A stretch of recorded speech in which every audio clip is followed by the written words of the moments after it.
What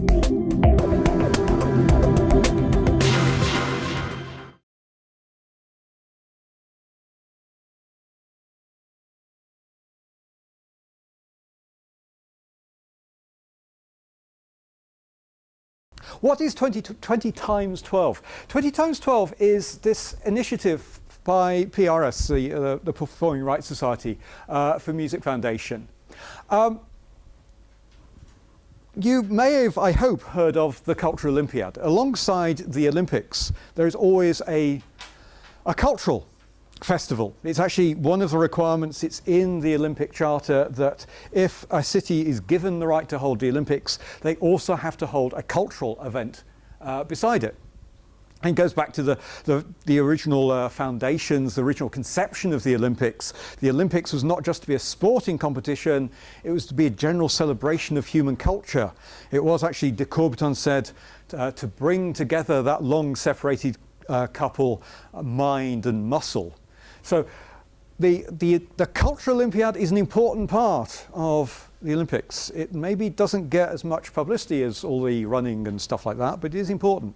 Now, the important thing which the PRS did was actually insist that music and new music should be part of the Cultural Olympiad. And they got funding. There's a lot of money at stake here. They got funding, initial funding, brought in a number of other sponsors. And the very neat idea they came up with was the idea of having 20 composers writing 12-minute pieces. Very few of the 20 actually stuck to the 12 minutes, but I'll come back to that later.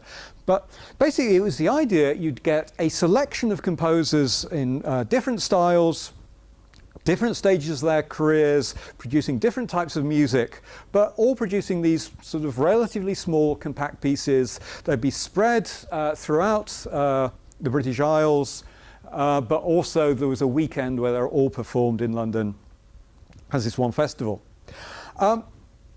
In a way, what's going on here is a continuation of, as David said, what I've recently written a paper on, the Olympic art competitions.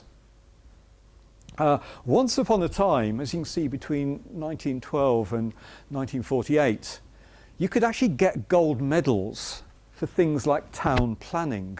Britain once did win a gold medal for town planning, I think in 1932. But again, it was this de Coubertin's idea that the Olympics should not just be about physical excellence, but also about cultural. So he introduced these art competitions. There were 5 categories: literature, architecture, painting, sculpture, and music. Joseph Suk is probably the only really famous composer to win anything. He got, I think, silver medal in Los Angeles, I think. Grażyna Bacevich got an honourable mention in London in '48, which sounds slightly insulting, actually. Anyway, but one of the aspects of the Olympic art competitions was that the art that you were producing actually had to be about sport. So you couldn't just do anything. So the painters obviously painted pictures of athletes and especially rugby players, and also sometimes things like hunting and shooting. The architects designed stadia in which sport could happen. That's how the time planning came about. It was actually for a stadium. The music tended to be, in a way, Olympic hymns, fanfares, something like that. But in a way, the interesting thing was that you were asking artists to think about what sport was. Now, going back to 2012, the idea of writing music about sport was not an explicit request of this, but a number of the composers involved in this did produce works which were one way or the other inspired by sport. And in a sense, that is the interesting thing. I want to pick up some of these works and in a way begin to ask how they say something, how they actually say something about the relationship between music and sport, the relationship, if you like, between intellectual artistic culture and physical culture. And maybe more deeply asking the question about whether music can actually be about something. One of the sort of backgrounds of my own thinking about the relationship between sport and art has been the American philosopher Arthur Danto. And putting it very crudely, Danto's definition of art, or one of his requirements for something to be art, is it should be about something. We can ask the question, what is it about? It may simply be about more art. So an abstract piece of music, a symphony, may simply be about the symphony. It doesn't actually have to step outside the art. And I suppose music sort of raises this question of, does it have semantic content? Can it refer to a non-musical world? But in some ways, this is also a question which has been debated in the philosophy of sport. Can sport be about something? Is sport just an activity you do? Is sport, again, something which is just governed by, if you like, a syntax, a set of rules which structure the activity, determine what you can and cannot do next, give meaning to activities simply because they're defined by the sporting context? Or can sport itself refer outside the sporting world? Can sport be about something which is not itself sport? In a sense, that's one of the sort of key questions I was sort of struggling with in the book I've just finished. So, in a way, what I'm going to do is take the 2012 pieces as a sort of resource, in effect, to see if they shed any light on those questions. And I suppose it's a thing that the 2012 pieces have sort of set up this rather nice resource which you can go along to and ask all sorts of cultural theory, museological, philosophical questions to it. So basically my question is to take those pieces which claim to be about sport and ask, in a sense, what are they doing? So let's have a look. As I said, there's round about, there were 20 pieces. A number of the pieces sort of paid lip service to sport. So, for example, one of the first pieces to be performed, Howard Skempton's piece for bells, church bells, 5 rings triples, puts the 5 rings, the 5 Olympic rings in the title, but that's really about it. Otherwise, there's no obvious reference or inspiration. Again, there was a piece by Liz Liu and Andy Lung called XXXY, supposedly about competition, precisely the competition between male and female. So things came in thinly like that. Rather an odd one was Graham Fitkin, who, if you go to the 2012 website, there's a lot of material there, point out he's the one composer who's really keen on sport. And he produced a piece called Track to Track, which you think, oh, good, it's going to be about sport. It actually turns out to be about trains. But what more can you expect from an Arsenal supporter? You shouldn't trust them. Anyway, Yes, yeah. It is the trains to the Olympic Stadium, but still, anyway. But in a sense, what a lot of these pieces are doing is really sort of picking up on certain sort of themes. I'll come back to them. But the pieces I've got here are much more explicitly about sport. Or, more precisely, they're dealing with typically a text or a narrative which is explicitly telling a sporting story. So we've got Emily Howard Zatopek, which is a 12-minute opera about the great Czech runner, Emil Zatopek. Connor Michel's Our Day, it says one of the most dramatically moving pieces. It's not explicitly about a sporting event, but it's about the impact which Mary Peters had on Northern Ireland during the Troubles. And at the end of the opera is actually about a sort of confrontation between a soldier and ordinary people in Belfast. And the appeal to Mary Peters is almost a moment of sort of redemption, a transfiguration at the end of the opera. Sally Beamish, Spinal Cords, is about someone who has an accident, is paralysed from falling from a horse. So maybe not about sporting competition, but again, physical activity. Luke Carver-Gross is about sports day, school sports day, but also it's relations to elite sport. Michael Walters' The Voyage is sort of a strange mythologization of sport. I'll come back to all these in more detail later. And Julian Joseph, The Brown Bomber, is Joe Louis, the great American boxer from the 1930s, and about his competitions with especially Max Schmeling, and it's actually a score for a ballet. So we've got a number of these works. As I said, these are the ones which are dealing with narrative. And to have a look at a little bit more detail about all of them. Firstly, take Emily Howard's. As I said, it's about the Czech runner, Zatopek. Now, it says what I'm acutely aware of. There's a danger when you're dealing with an opera like this to talk a lot about the text, a lot about the plot, and leave out the music. And again, it's in a sense, it's that question, yes, an opera can be about something because it's got a text, it's got a language, it's a drama. What's the music doing? Is the music making any difference? How is the music articulating the drama? Has the music got its own narrative potential? What's going on here? What Howard's actually done is said that 12 minutes is roughly the time that Zatopek actually ran the 5,000 meters. He was actually 13 minutes 50 something or other seconds. So it's a bit more. It's around about the same time. Hence, the opera is about the Olympic 5,000 meters run in Helsinki. But what Howard and her librettists do is in a sense use that intense 12 minutes, that race, to reflect upon Zatopek's life as a whole.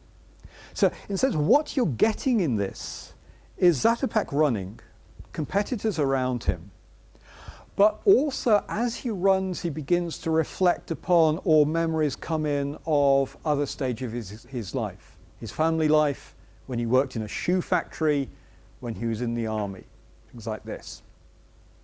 So one of the things the music is certainly doing is articulating those shifts of stage. The music itself changes as you go from the race to the memories. So it's got that articulatory role at the very least.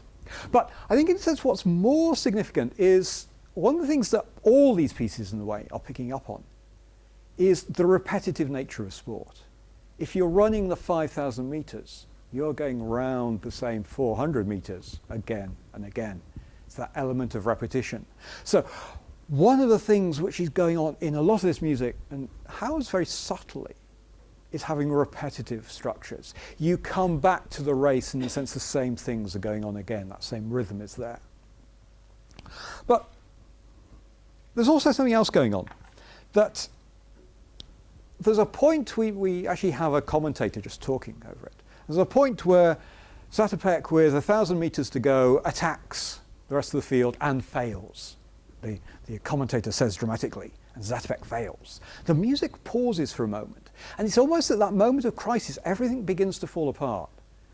The narrative thread is lost. We've got that moment of danger that there's not actually going to be a story. And in some ways, it's the music which actually begins to draw this back together. And crucially, it draws it together in the voice of the crowd.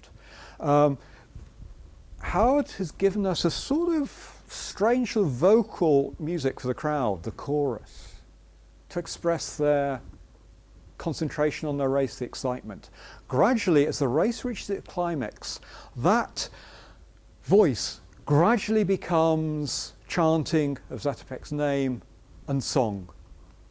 Simple sort of songs which a supporting crowd will sing. There's other stuff going on underneath. And you've got this sort of, again, repetitive chant holding everything together. But it's also the last moment is a crucial one, because at the very end, Zatopek himself takes up, they're singing a sort of hi-hi type chant. And the very last notes of the music are Zatopek himself taking that up. But in a strangely ambiguous way. It's as if the victory is actually felt by the chorus, not by the athlete. The athlete is almost still in his memories, still in that personal struggle. It's only the audience that can enjoy the victory. So there's an interesting sort of ambiguity right at the end of the opera. Now, there's something else about that opera. This is the one opera which is actually about sporting success. Struck me as a very interesting point that, I suppose, Michel Collins is also about the success of Mary Peters in a different way, but it's in the depths of the troubles when there seems to be no way out of the conflict in Ireland. Beamish is very explicitly about the crisis which comes from the deepest risks of sport. When you compete in certain sports, when we just practice certain sports, there is that risk of physical injury and even death. This one takes up. Again, Luke Carver-Gross is basically about, it's a Ian McMillan story. Ian McMillan is narrating it. It's got a brass band in the background of the choir, and it's about school sports day and the kid loses. That's a crisis. Walters again is very strange. Walters starts off being a story about a hero. So we expect victory, and this hero, this woman is told she's going to go out and be a champion, and she falls over. And what's even more interesting about Volta is the music actually doesn't mark it. The music carries on. So our hero falls, someone we haven't seen at all before in the opera is actually the winner, and the music just sort of passes over. So again, got that moment of failure. Again, I suppose the Joseph is really about victory, but again, very complex form. Joe Louis did not win all his matches against Schmeling. So we've got a more complex story here.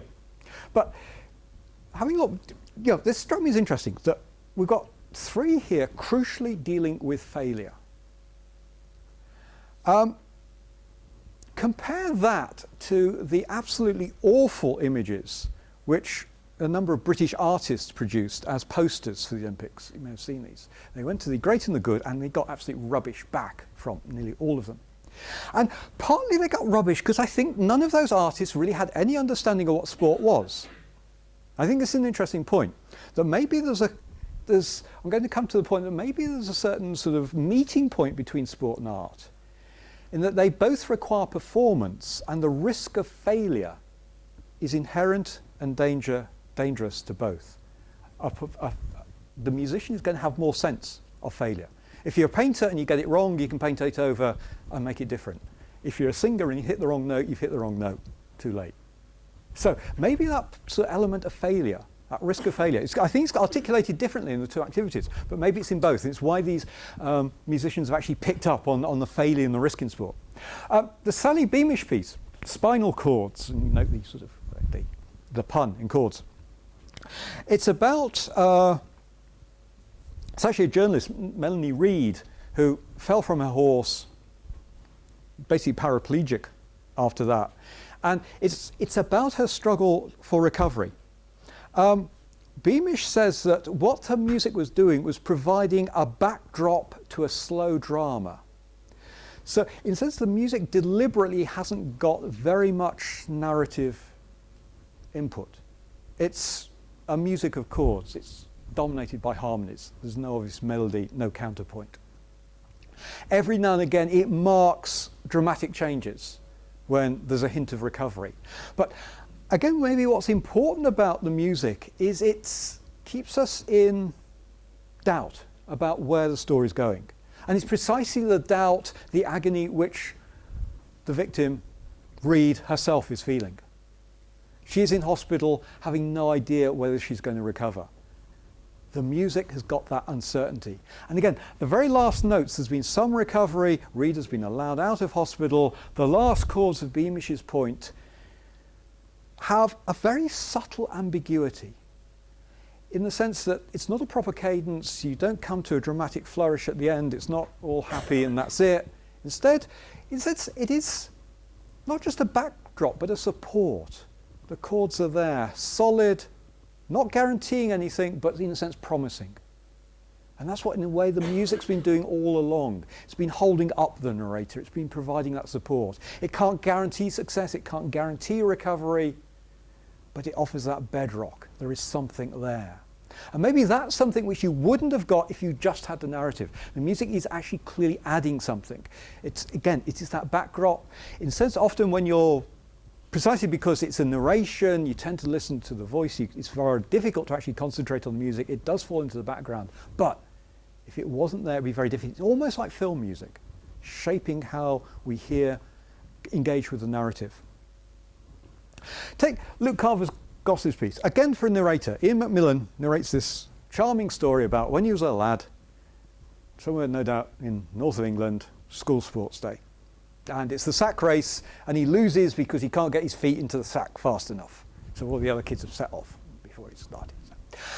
He's really upset about this, but the teacher comforts him and he writes a poem about it, and the teacher gives him a star for the poem because it's good rhyme and stuff like that. But again, it's got this idea of repetition. It's a 4x4 relay race, so the music itself is in 4 parts. It's sort of that repetition. The text is also about repetition, continual accounts of, it's the Warmwell bus keeps going past. So we keep getting there's that sort of repetition of bus routes. The bus will always be going past every hour or something like that. So we're picking up on that idea of repetition, the idea of failure. But also notice that the use of the brass band. You've got there a music which has got a heavy cultural context. It's obviously a music which fits into the geographical setting. It's the Black Dyke Band, so it's once one of the mill bands of the area. Also, band music is itself competitive. These are bands which compete, so the bands themselves are competitive instruments, just like the athletes. And Luke Carver-Goss, in one of his interviews, was talking to the band's leader, the band's conductor, and they'd recently come second in a competition. And Luke Carver-Goss naively congratulates him, but actually he's really disgusted that he only came second. So it's intensely competitive, and it matters, and second is failing, and it's not good enough. So we've got in a music which is itself a competitive music, which in a way sort of raises those questions. I'm not going to go into them now. Maybe we can discuss them later. I'm not going to go into it, but in a way it's raised that question about how close competitive music, like brass band competitions, Cardiff Singer of the World, piano competition, how close are they to sport? In some ways they are testing a physical ability in competition against others. How do you separate those two? Then take altars. And you can see some images of this, obviously. See, that's a Zatterbeck sort of standard setting. The Joseph the Brown Bomber, that was a ballet. Rather odd score, because the score again does that thing which Goss does, of taking a music style with rich implications. So he uses sort of pastiche 1930s, 1940s jazz band sound. The odd thing is, I haven't seen the ballet, I've just listened to the score. All these scores were on Here and Now. All this music was played on Here and Now on Radio 3. And it's gradually being released by the NMC record label. So gradually, you can hear them on the Naxos thing, which you can get on the university library. So. But having listened to music, the odd thing about the music is, as you can see, the ballet culminates with a boxing match. But you don't hear the violence of boxing. You don't hear the violence of the political conflict which is lying behind this. So it struck me as rather strange. It was a very nice score. Nice in that rather loaded sense. But it was a score which I couldn't actually work out, I was listening for the boxing match and it wasn't there. Maybe I misheard it, or maybe it works wonderfully with the ballet, but it didn't work. Walter's piece is really music theatre rather than opera. In part, it must be music theatre because the stage stands still, obviously, but the stand of seats where the audience sit is actually moved during the performance. So I take as a rule of thumb, if the audience stays still and the actors move, it must be opera. If the actors move and the audience move, it's music theatre. And if they all stand still, it must be oratorio. I think that's rule of thumb. So we've got this theory of what happens is, I think the seats start here and heavily muscled members of the cast then sort of push it back out. That's part of sort of the mythical voyage. The seats are gradually moving back, opening up the space over which our hero processes as our hero. You get this, in a way, quite bizarre mingling of the mythical and the mundane. So yes, she's a hero, but she's in sort of ordinary tracksuit. We have a long aria from her mother, making sure she hasn't forgotten things like her passport and her jabs and her raincoat and stuff like that. So it's a particularly sort of fussing mother. And as you can see, lots of people are here in sort of strange, sort of quasi-classical togas and things, but the mother's in sort of pinny. That sort of. The music itself is basically minimalist. It's sort of Michael Nyman, Draftsman's Contract type music. So again, you're not really getting a dramatic movement forwards. You're not getting dramatic narrative from the music itself. Again, it's stressing that repetition. Crucially also, the music stops at key moments, goes silent. So when the race is about to begin, when the athletes are preparing themselves, the music drops away. As I said, the all-important bit is when the athlete falls, the music doesn't mark it. So it's almost as if, I suppose it sets up our expectations that the music, rather as in Zatopek, will follow the psychological experiences, the emotions of the hero. Instead, the music is actually a sort of mythical sound world, a mythical time, repetition, a stasis, which is actually indifferent to the human actors, even if they are heroes, as they perform on stage. So again, in the sense of music, it's doing a crucial thing, almost at odds with the text. I think that's when the music becomes interesting. It's actually doing something. If you just performed it as a play, no, they would be your dramatic moment. If you've got the music, almost denying that moment of drama. So the music, in a sense, is almost the voice of the myth, whereas in Zatopek, it's very much the voice of Zatopek himself. And similarly, in Our Day, the Mary Peters opera, the music, I think, is very much concerned with articulating the emotional life of the characters, the violence which they're feeling. So in a way, there we have a sort of starting point, I suppose. The idea that music is narrating something, struggling, I think, to deal with that experience of failure, narrating failure.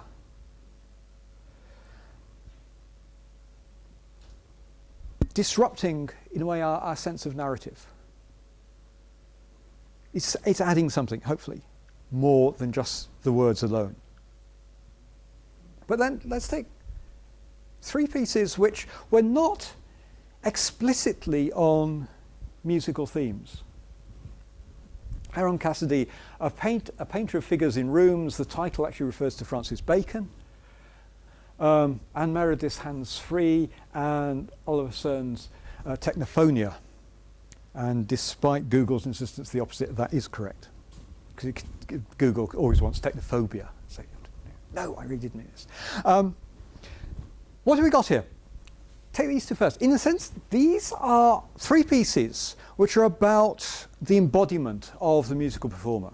So in some ways, you've got this parallel between music and sport, as that in order to have music and order to have sport, you've got to have an embodied performer to do it. It's actually got to be enacted. So the Aaron Cassidy score is a graphic score rather than a fully notated one. It's for the vocal group Cassidy, which I'll probably pronounce wrong. And the idea is that graphic score is doing is giving instructions to the singers of how to hold their bodies, how to shape sounds, so that they are not classically singing, they are rather going through very sort of disciplined performances. Now, in a sense, that begins to pick up on maybe the whole idea of sport, that sport is about a very careful and very unnatural disciplining of the body. But that is also something which is underpinning music as well. You've obviously got that element of training, of discipline, doing something which is often unnatural, singing techniques, whatever, let alone the ability to manipulate instruments. And Meredith, in a sense, doing something similar. This is for the National Youth Orchestra, and rather than have them play their instruments, they make music by clapping, using their voices, slapping their bodies, whatever. So again, it says both of those pieces very much sort of stressing the physicality of the musical performance. We're taking away, if you like, from the distraction of the musical instrument. We're taking away from the distraction of even just what we expect as singing, and get something very different. We get a different generation of sound. Now, Oliver Searle's Technophonia takes us somewhere else again. In a sense, this is the piece which takes us into the Paralympics rather than the Olympics themselves.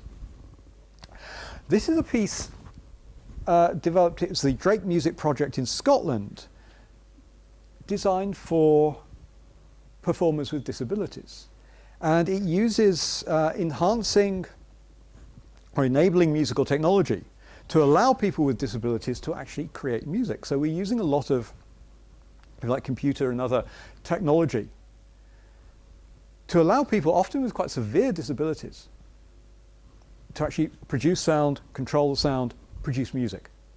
Now, in a sense, what this piece does without stressing it, and maybe it's something which needs exploring more, is almost addressing all those problems which come out of the Paralympics of what is the relationship between, there's a bit of sort of jargon from the ethics of this area, what's the relationship between enhancement and treatment?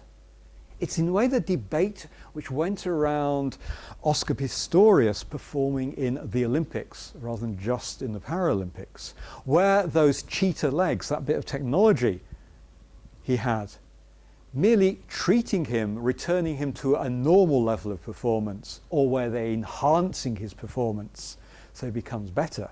And maybe this is one of the things which music does, and a piece like this begins to invite us to reflect upon. Music is always using technology. You know, in a sense, sort of a point I take up utterly uncritically from Adorno. One of Adorno's ways of analysing music is to begin using the Marxist jargon with the forces of production. What sort of technology is it using? Here, in a sense, we're very explicitly using technology which might be just general computer technology, might be used to enable people to live ordinary lives, if you like. Here, that technology has been focused into producing art. And in some ways, yeah, that's what nearly all art is. We take technology which is often current in the world around us, we redesign it, and we just use it just to make music or to paint or whatever. I make to my students, and they're always too polite to reply, the completely exaggerated claim that around about 1800, the most advanced machine in the world was the clarinet.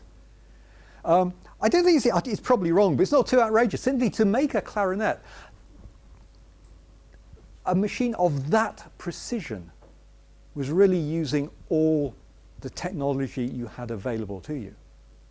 And it was also, in a sense, you can see it is using some of the military technology. It's not that far away from the technology you'd use to make a musket or whatever, or a rifle and so on. So in a sense, you know, there is art taking a technology which is around us, which is useful, if you like, and just playing with it.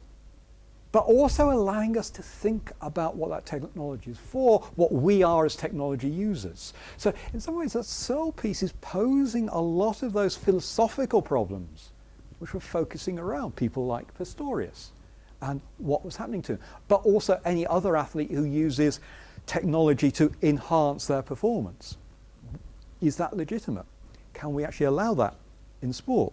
So in some ways, you know, sport is always doing just the same thing. Sport is often using technology just to play with, when otherwise you would use it for something serious. He puts in scare quotes.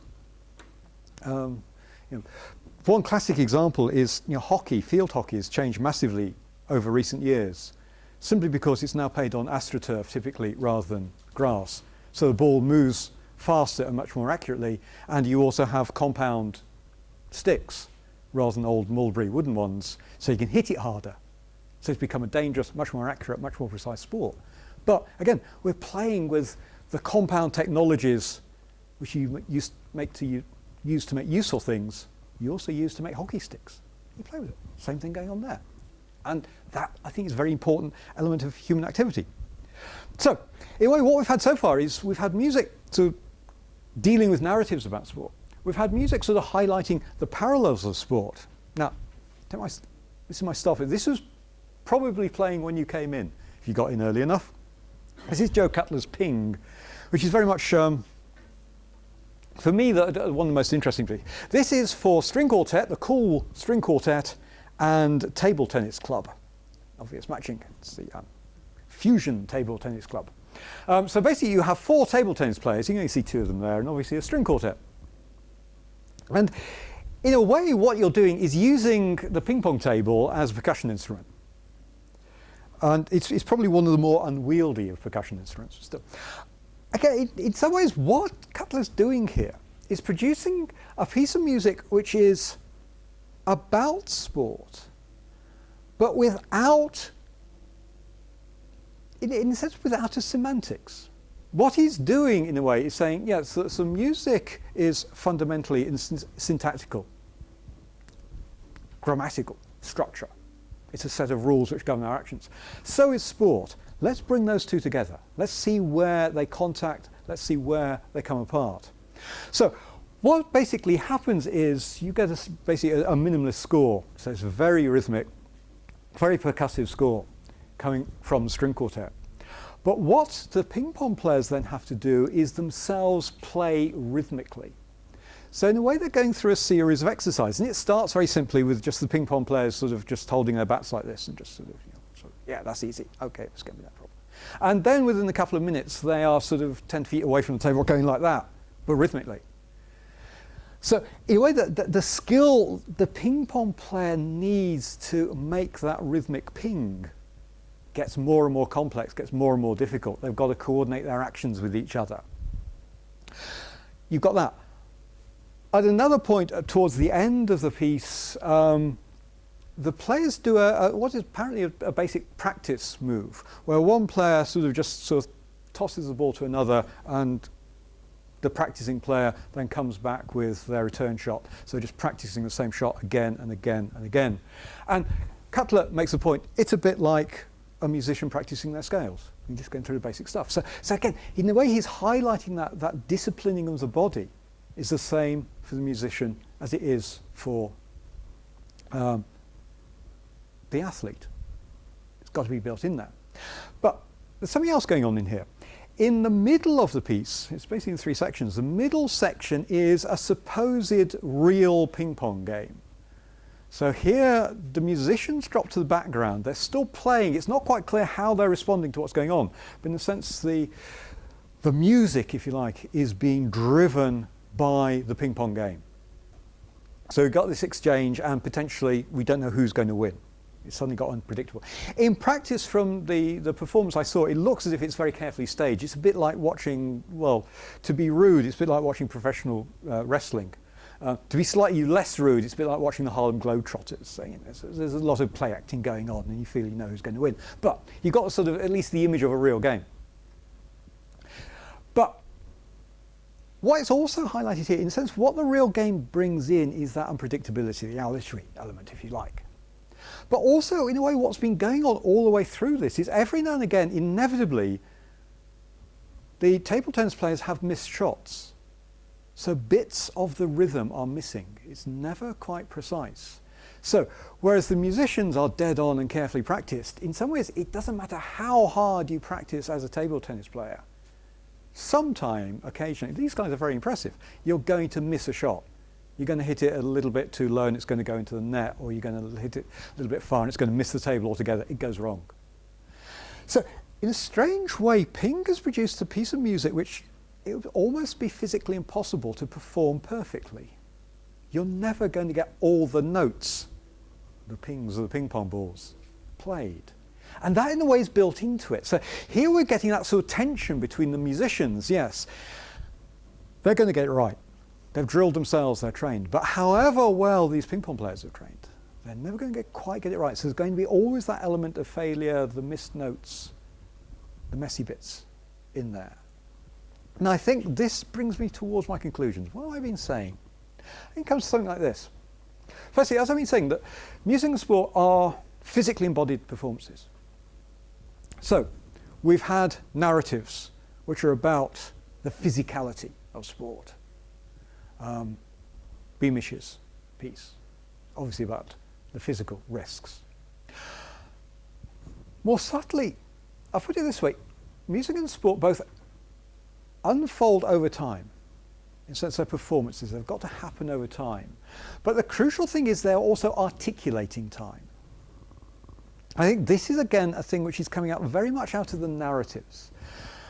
As I said, the music of a lot of those narratives is concerned with the repetition. If you run a 5,000 meters race, you go round the same bit of track again and again. If you're the ping pong player, you play the same shot again and again until you get it right. So there's a lot of repetition. Sports matches repeat each other again and again. But also they articulate time. in the sense that sporting time is not quite like ordinary clock time. It's not going just sort of relentlessly forward. In a sense, it's not an objective time. Firstly, one of the things which a lot of the narrative pieces are picking up on is, in a sense, the subjective experience of time. So the Zatopek piece is very much how your mind drifts off while you're running. So you may not even notice what you're doing. You've disappeared back into your childhood or when you're at work or whatever. But also crucially, in a sense, the rules of sport are there to play with time in different ways. And there's two fundamentally different approaches. One is to say that you have a set amount of time to perform a task. For example, you have 90 minutes to win a football match. The other is to say that you've got to try and complete this task in as short a time as possible, run the 5,000 meters. Those are very different. One of the things I noticed about these pieces is that none of the pieces took that 12 minutes terribly seriously. One piece ran to 18 minutes. But one way you could think about that 12-minute limit is to think about it as the limit to a football match. You've only got 90 minutes to do everything you need to do in a football match. Well, think of that 12 minutes as absolutely setting you up. Think of 12 minutes and how much stuff can I shove into it? Turn the piece of music almost into a competition to try and get everything into the 12 minutes. None of them did that. So in a sense, maybe there is a difference in musical time and sporting time. Sport is within limits. But again, within that, it's articulating the time. Watch any football match, rugby match, American football especially, and the first half hour or so, it's a bit relaxed. You're just testing each other out. Last 2 minutes are intense. Lots can happen. You can, as many points can be scored in the last 5 minutes of a rugby match as in the rest put together. Suddenly it becomes, so time in a sense is speeding up. It's becoming more urgent. And things like extra time, overtime, things like this, change your nature of time.